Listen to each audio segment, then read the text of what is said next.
Your greatest resource is your time. So guys, last week CBSE ने एक announcement की है during their webinar that February तक कोई decision नहीं लिया जा रहा marksheets पे CBSE का class 12th and 10th and 12th के जो भी board exams होने हैं उस पे there is no decision कि भाई February तक नहीं पता हमें exams की date क्या decide की जाएंगी. And at the same time Maharashtra and Gujarat का बोर्ड में शिफ्ट हो गया, तो हमारे दिमाग में ये भी है somewhere that may be just may be में एग्जाम्स हो सकते हैं, but again we do not know that. So अब दिसंबर के बाद ultimately it gives us 2 months that we can prepare our best. तो अब कैसे हम इस टाइम को मैनेज करें? सो मेरे पास बहुत सारे स्टूडेंट्स की क्वेरीज आती हैं. Most of the students ask me कि मैम हमारी ऑनलाइन क्लासेस भी चल रही हैं, हमारे प्री बोर्ड एग्जाम्स भी हैं, कोचिंग सेंटर में भी एग्जाम्स चल रहे हैं, एंड इन सबके बीच में हमें टाइम ही नहीं मिल रहा दैट हम सेल्फ स्टडी कब करें. And being a teacher and in fact मैंने भी अपनी लाइफ में जितनी भी स्टडीज़ की, इसलिए मैं ये समझती हूँ कि जो आपका सेल्फ स्टडी वाला पार्ट होता है वो सबसे इम्पॉर्टेंट होता है, क्योंकि जब आप सेल्फ स्टडी करते हो तो आपको एक्चुअली पता चलेगा कि आपको क्या आता है क्या नहीं आता, what are the areas you want to work upon. तो सेल्फ स्टडी तो बहुत ज़रूरी है, और इस सब ऑनलाइन क्लासेस और ऑनलाइन लेक्चर्स के चक्कर में स्कूल और हमारे ये सेंटर्स, कोचिंग सेंटर्स, ट्यूशन्स के चक्कर में बहुत प्रॉब्लमैटिक हो गया कि कैसे हम अपने टाइम को मैनेज करें. So I thought let's just talk about this topic so that आप सबके लिए मैं कुछ ऐसे इनपुट्स दे पाऊँ मे बी, तो जो आपको हेल्प करेंगे in managing your time and planning these 2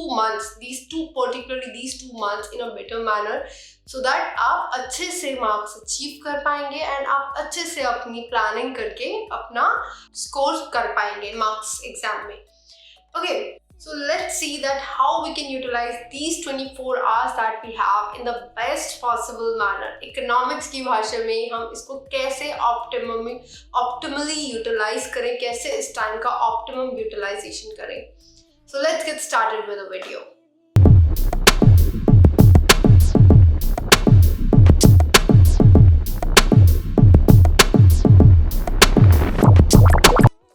The very first step is make a to-do list. अब to-do list हमें कैसे हेल्प करती हैं? This is not just for students point of view. हम अपनी लाइफ में भी अगर कोई भी काम अचीव करना चाहते हैं तो सबसे पहला काम होता है कि हम उसे लिस्ट आउट कर लें that these are the things that I want to achieve for today. तो बेसिकली जैसे हम सुबह उठे, सुबह 7 to 11 हमारा टाइम है, सुबह उठने का 7 बजे का टाइम है, रात को 11 बजे हम सो रहे हैं. तो इस पूरे टाइम का हमें एक एक चीज़ पता होनी चाहिए that at what are we doing during this time. तो इस पर्टिकुलर टाइम में आज पूरे दिन में मैं क्या क्या अचीव करने वाला हूँ या क्या क्या अचीव करने वाली हूँ मैं. Okay, although I will make a separate video on a detailed video on making a time table. कोई टाइम टेबल कोई एक रेमेडी तो नहीं होती, हर किसी के लिए अलग सूटेबल होगा. इनफैक्ट आई टॉक अबाउट कि कैसे कुछ बच्चे रात को पढ़ना पसंद करते हैं, but right now what I am saying is कि ये हमारा टाइम फ्रेम है. इस टाइम फ्रेम में हमें जो जो काम कंप्लीट करना है उसकी मेरे पास एक लिस्ट होनी चाहिए. एक चेक लिस्ट फॉर्म में, टू डू लिस्ट में हमने एक लिस्ट बना दी that these are the things that I want to achieve और that I want to accomplish for today. Okay, अब इसका फायदा क्या होगा? रात को before sleeping I just tick that कि यार ये काम हो गया, ये काम आज मैं नहीं कर पाई, whatever be the reason for that. But हर रोज जब हम टिक करेंगे ना तो एक फाइनल टिक लगेगा कि आज की डेट में what ever I plan I completed that. मेरे पर्सनल एक्सपीरियंस में ये आज भी मुझे बहुत हेल्प करता है. It keeps me motivated. So the next I wake up I feel that satisfaction feeling and पूरा मोटिवेटेड रहते हैं हम. एक फील गुड फैक्टर आ जाता है कि यार कल का प्लान सक्सेसफुल हुआ.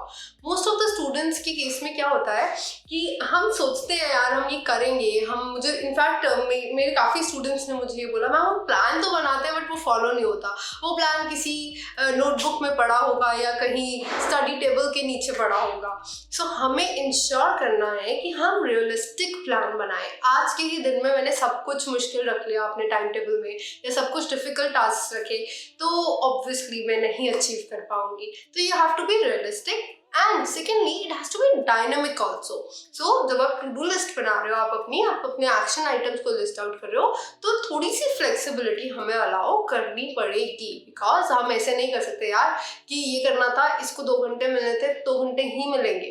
कई बार हम सोचते हैं कि टाइम कम लगेगा, बट रियलिटी में टाइम थोड़ा ज़्यादा ही लगता है. तो we have to take that factor also into account. And when you're making this to-do list, make sure कि day by day you do this thing कि भाई जो भी action item है, चाहे आप उसको थोड़ा सा करो, आपके पास टाइम कम बचा तो थोड़ा सा करो, do start that item, उसको skip मत करो. Again, it will keep you motivated. So to-do list से आपका टाइम बिल्कुल अच्छे से आप मैनेज कर पाओगे, आप अपने सब्जेक्ट्स को, अपनी रिविजन्स को, आप सब कुछ अकम्प्लिश कर पाओगे, and you and up with this feel good factor. So when we have completed our to-do list, तो उसके बाद second thing is that what we can do is we can rank our task. अब होता क्या है, तो सबसे मुश्किल चीज़ें होती हैं, हम कहते हैं यार हम कल कर लेंगे, चल ये परसों कर लेंगे. ये वाला जो सबसे खतरनाक वाला टॉपिक होगा ना, हमें पता है वो हमारे लिए इम्पॉर्टेंट है, हमें पता है वो थोड़ा सा मुश्किल है, शायद हमें समझ कम आ रहा है, या हमें थोड़ा सा ज़्यादा मेहनत करने की ज़रूरत है, तो हम क्या करेंगे, उसको डिले करते जाएंगे. तो इसके लिए एक थ्योरी भी निकाली गई थी, ईट दैट फ्रॉग. तो इसमें हमें फ्रॉग को खाना तो नहीं है, बट होता यह है कि फ्रॉग बड़ा सा दिखने में थोड़ा गंदा सा, या नो डिसरिस्पेक्ट, बट या, तो ईट दैट फ्रॉग का मतलब ये हुआ कि जो सबसे मुश्किल चीज़ है, do the toughest thing in the morning, because if you and up doing the toughest thing, that is more like eating a frog. Otherwise the frog will eat you. Otherwise that task is going to तुम्हें बिल्कुल डुबाएगा. वही task जो तुम delay करते जाओगे वो तुम्हारा पूरा दिन खराब करेगा. So prioritise and rank your task. जो टफेस्ट चीज़ है उसको आप सबसे पहले कर लो, तो सो दैट आप पूरा दिन फ्री हो, आपको पता है कि आपने सबसे मुश्किल चीज़ कर ली, and you will be motivated and you will be able to do the rest of the things according to your plan. Now, third thing that you have to follow is you have to remain focused. You have to avoid any sort of distractions in your life. तो हमारी life की सबसे biggest distraction है हमारा mobile phone. तो इस mobile phone पे होता क्या है यार, एक बार 5 मिनट हम चेक कर लेते हैं, और एक आध बार हम बस खोलने बैठेंगे, और उसके बाद हम बस उसी में ऑक्यूपाइड रह जाएंगे, बिल्कुल ऑक्यूपाई होते चले जाएंगे. सो हमें इस चीज़ को याद रखना है कि if you do not respect your time, the time is not going to respect you. तो आज जो टाइम है वो अगर चला गया ना, वो दोबारा नहीं आएगा. ये जो कोटेशन है, ये भाई मम्मी बच्चों सुनाती रहेगी, मम्मी पापा भी बताते रहते हैं, टीचर्स भी बोलती रहती हैं, but this is something that you have to realise from your inside. तो आपको ये चीज़ ध्यान रखनी है कि यार अगर मैं आज टाइम की रिस्पेक्ट करूँगा, या if I will respect my time today, then in the future it will benefit me only. तो कोई भी डिस्ट्रैक्शन, आज इंस्टाग्राम चेक करना इंपॉर्टेंट नहीं है, आज हमें फेसबुक देखना ज़रूरी नहीं है, आज ज़रूरी है पढ़ाई करना. अभी की ये जो 2 मंथ्स है, अगर हम ये अच्छे से फोकस तरीके से पढ़ लेंगे, then it would mean that will be able to prepare ourselves better for the upcoming exams and for our future. तो एग्जाम्स में सिर्फ हम मार्क्स के पॉइंट ऑफ व्यू से नहीं, अब हम करियर पॉइंट ऑफ व्यू से बात कर रहे हैं. 12th के बाद हम कॉलेज लाइफ में आ जाएंगे, या 10th के बाद हम 11th में आ जाएंगे. So again these 2 points are most important points in your life. तो उस चीज़ को ध्यान रखो, एंड किसी भी तरह के ओवर थिंकिंग बिहेवियर में इंडल्ज मत हो. हमें यूजुअली ऐसा होता है कि हम सोचने लग जाते हैं कि अगर ऐसा हुआ ना तो आई विल डू दिस. बस अब मैं थोड़ी देर एक मूवी देख लेती हूँ एंड फिर I will complete this. But this is the exact kind of behavior that we have to avoid, because we have to stay focused. We have to remind ourselves that no matter what, I have to prepare for my exam. तो जब आपके mind में ऐसी कोई भी thoughts आए, तो आपको बोलना है, no, what is more important right now? So you have to ask yourself, what is the inner motivation? What is the thing that is motivating you? तो आप उस चीज़ को ध्यान में रखो, and you will stay focused and you will stay motivated. तो किसी भी तरह की डिस्ट्रैक्शन को अगर हम अवॉइड करेंगे, हम अपने टाइम टेबल के हिसाब से चलेंगे, अपने एक्शन आइटम्स को जो भी हमने रैंकिंग किए उसको करेंगे, so that will that will help us कि भाई हम अपने गिवन टाइम को, सबके पास 24 घंटे हैं, कुछ बच्चे उसका अच्छे से यूटिलाइज कर रहे हैं, कुछ बच्चे बिल्कुल ही उसको वेस्ट कर देते हैं। तो हमें इंश्योर करना है that we are not wasting our time and हम उसको बिल्कुल अच्छे तरीके से यूटिलाइज करके अपने सब्जेक्ट्स का रिविजन, अपने टाइमली कंप्लीशन ऑफ सिलेबस को अचीव कर पाए। तो बहुत हो गई भाई फोकस लिस्ट, ये सारी बातें। अब the another important thing is, ये मैंने अपनी पहली वीडियो में भी आपको बोला था, that you have to take proper breaks. इसके लिए मैंने उस वीडियो में एक टेक्निक भी बताई थी, so you can just go and watch that video as well, that will help you. So breaks लेना बहुत ज़रूरी है। अब होता क्या है, हम पूरा दिन पढ़ते रहते हैं, हम बहुत सारी चीज़ें मेमोराइज कर रहे हैं, we are studying so many subjects, we are studying about so many things. अब उस चीज़ को रिटेन करने के लिए हमारे माइंड को रेस्टिंग चाहिए, हमारे माइंड को ब्रेक चाहिए। एक तो अपना स्लीप पैटर्न बिल्कुल अच्छा रखो, 6 to 8 आवर्स की sleep depending upon your personal lifestyle and जो भी आप फॉलो करते आ रहे हैं हमेशा से। 6 to 8 आवर्स, 8 आवर्स से ज़्यादा भी नहीं सोना, because that makes us lazy. जिस दिन मैं ज़्यादा सो लेती हूँ उस दिन मुझे बहुत आलस आता है। तो इट मीन्स कि 6 to 8 आवर्स डिपेंडिंग अपॉन जो भी हमारा पूरा डेली प्रोडक्टिविटी होती है उसके हिसाब से हम 6 to 8 आवर्स की स्लीप को टारगेट करके चलो। बिकॉज अगर आप प्रॉपर स्लीप लोगे तो जो हम जब सोते हैं ना तब हमारे दिमाग में वो सारी इन्फॉर्मेशन रिटेन हो रही है, तो वो बिल्कुल ना माइंड हमारा लेट्स से कि भाई वो बिल्कुल याद रखेगा, पक्का हो रहा है वो इन्फॉर्मेशन हमारे ब्रेन में। तो उसके अलावा हमने अपना स्लीप पैटर्न बिल्कुल मेंटेन रखना है। अब प्रॉब्लम क्या आ रही है कि जब से ये ऑनलाइन क्लासेस हुई हैं तो पेरेंट्स ही मुझे ये चीज़ बोलते हैं कि मैम इनका कोई रूटीन नहीं रहा, इनका कोई स्केड्यूल नहीं रहा। सो आई टोटली अंडरस्टैंड कि काफ़ी बच्चे ऐसे होते हैं जो रात को पढ़ना पसंद करते हैं, जिनकी रात को ज़्यादा पढ़ाई अच्छे से होती है, कुछ बच्चे मॉर्निंग में ज़्यादा पढ़ पाते हैं।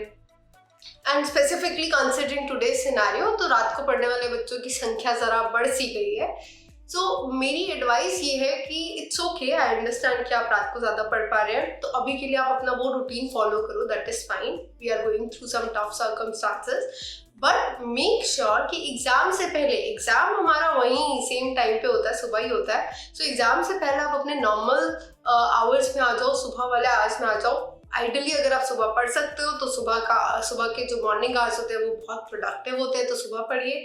इफ़ नॉट देन रात को पढ़ रहे हैं तो फिर मेक श्योर कि जो लास्ट का महीना है, जो आप एग्जाम्स की प्रैक्टिस करोगे, सैम्पल पेपर्स करोगे, वो उस एग्जाम आवर में, मॉर्निंग आवर में प्रैक्टिस करने की कोशिश करो। That will also help you. So proper breaks, तो थोड़ा सा पढ़ लिया तो उसके बाद make sure that you are giving yourself a 15-minute break. Okay, so ये कुछ टेक्निक्स आप अप्लाई करोगे तो it will help you and it will make you understand कि यार हाँ, मैं अपना टाइम अच्छे से यूटिलाइज कर पा रहा हूँ, I am able to manage my time. And lastly, ये बहुत इंपॉर्टेंट स्टेप है, हम पूरा दिन कुछ कुछ करते रहते हैं, जब तक हम अपने काम को रिव्यू नहीं करेंगे तब तक we do not know what went wrong today, या आज क्या गलतियां हुई जिनको मैं कल सुधार सकता हूँ।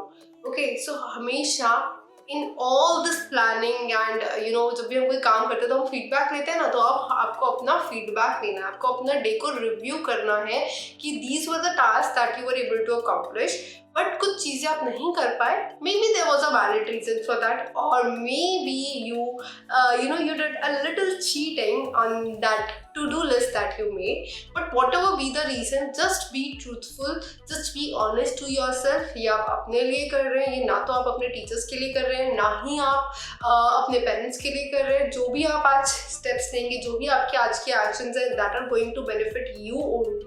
इसका लाभ आप खुद ही उठाएंगे, आप खुद अपनी लाइफ को एक बेटर बना पाएंगे। ओके, सो अपने दिन को रिव्यू करो एंड सी दैट कौन से एरियाज में आप कल के लिए इम्प्रूव कर सकते हो। आज मैंने गलती से सोशल मीडिया खोल लिया था, तो कल वो गलती मुझे नहीं करनी, या मेरे फ्रेंड्स का कॉल आ गया था तो मैं कॉल पे busy, I was busy on the call, so I will not repeat that. जब भी मैं पढ़ूंगी, whenever I'll sit to study, so what I'll do is I'll switch off my phone. So all these are the things that you have to remember. You have to rectify your own mistakes, क्योंकि जब तक हम गलतियां नहीं करेंगे हम उनसे सीखेंगे भी नहीं। So you have to learn from your own mistakes. So guys, these were the few tips that I wanted to share with you, and I hope this will help you to achieve better in your exams and in your life as well. If you liked the video, consider subscribing. Thank you everyone.